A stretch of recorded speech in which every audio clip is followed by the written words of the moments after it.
And so there are two things that happen. First of all, this is the metagame of casting.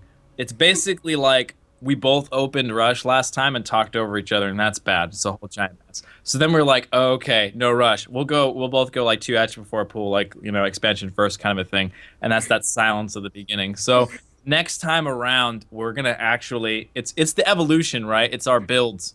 We're gonna be adjusting our caster builds in order to provide you all viewers, all 91 of you out there, thank you for tuning in and hang out with us, with the highest quality of entertainment possible. And to bring you high quality entertainment, we have none other than No Regret and Caleb Arrakis coming up.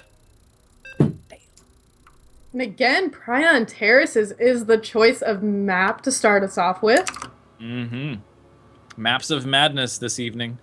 Gold bases all over the place, running amok, one might say, across this lovely map we do have here, spawning.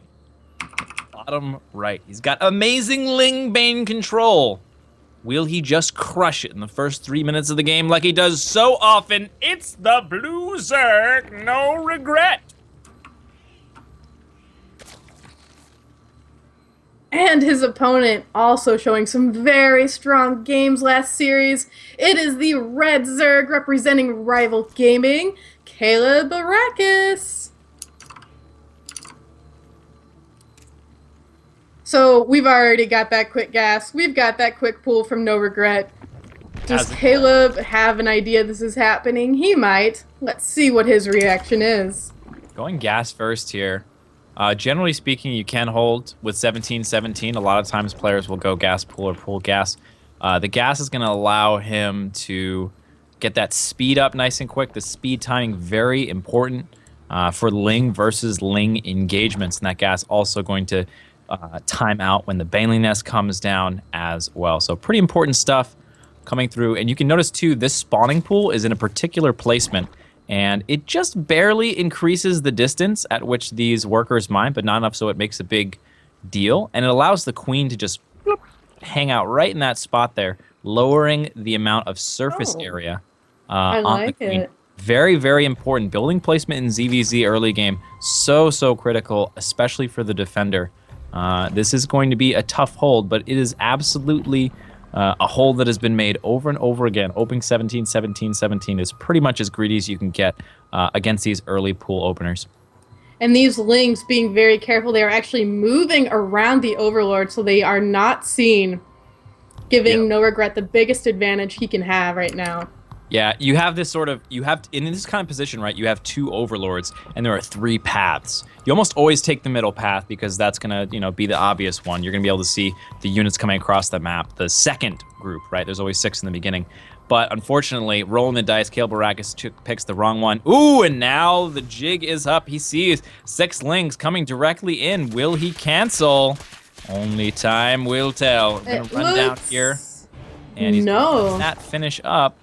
And drones are coming around. Looks like he's going to maybe try to get a spine up or just use them for fighting.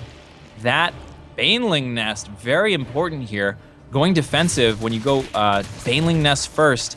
Instead, oh man, these Banelings are almost done. Will they be able to finish? It looks like he's going to be able to finish them in time. These Baneling hits are so critical. He can't get caught out with them. He needs them to have good value. Otherwise, this defense will be very... Ooh, nice trade there for No Regret. Takes out one of the 2 Banelings of Caleb Arrakis here. This queen is not long for this world, getting eliminated.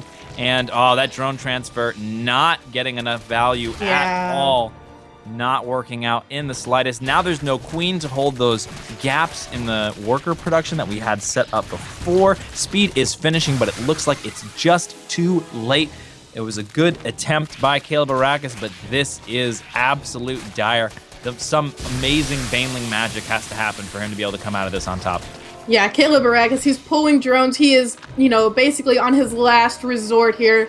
But more Banelings are being morphed in for No Regret. This is looking really scary for Caleb. I'm not sure what he can do in this position. That's it. He transitions to GG. Sometimes that's the best move that you have, transitioning out into GG. Occasionally transitioning to Alt F4, but if If you're in a tournament, probably don't do that. Probably stick Yeah. with F10 plus N combo. You know, for you fighting game players, you know what I'm talking about. Those button combos, very important. And you know, transitioning there into the enter GG enter combo. That's pretty much all you can do. Really nice move there by No Regret. And Caleb Arrakis, I think just getting, I don't know, maybe a little bit too aggressive with that queen, putting it way out there, Yeah. not getting it surrounded. Uh, the normal move to make is, you know, the defensive move. You go for that Baneling Nest first, and then speed second. So you say, okay, speed is less important because I'm not running across the map. If I get some good Baneling hits, I'm defensive. There's less room to move around. It's generally the way that you deal with that kind of attack. But it all comes down to unit control, and one of the best players for unit control in Lingbane Wars is No Regret. It's really hard to take him out in his own element, really. Yeah, and we really saw that in the last game too. No Regret just really took every advantage he could get. But our next game is Ruins of Ceres. We have seen No Regret play pretty aggressive on this map, but we have also seen him go 3-hatch before pool. I don't think we'll see that in a ZVZ. If we see No Regret go 3-hatch before pool in a ZVZ, I don't know what I'd do, but I would not really expect that. Yeah. I think small pieces of your head would explode, but just on the inside, so it wouldn't be visible. But like the rest of you would just be like, what? And like the speech would not happen for a little while there. Your brain would have to like reconfigure itself into an entire new. Like you'd need a like 4-hemisphere brain to fully understand that. That's right, 4 halves. That's what I'm talking about. The amount of logic that would need to be happening in the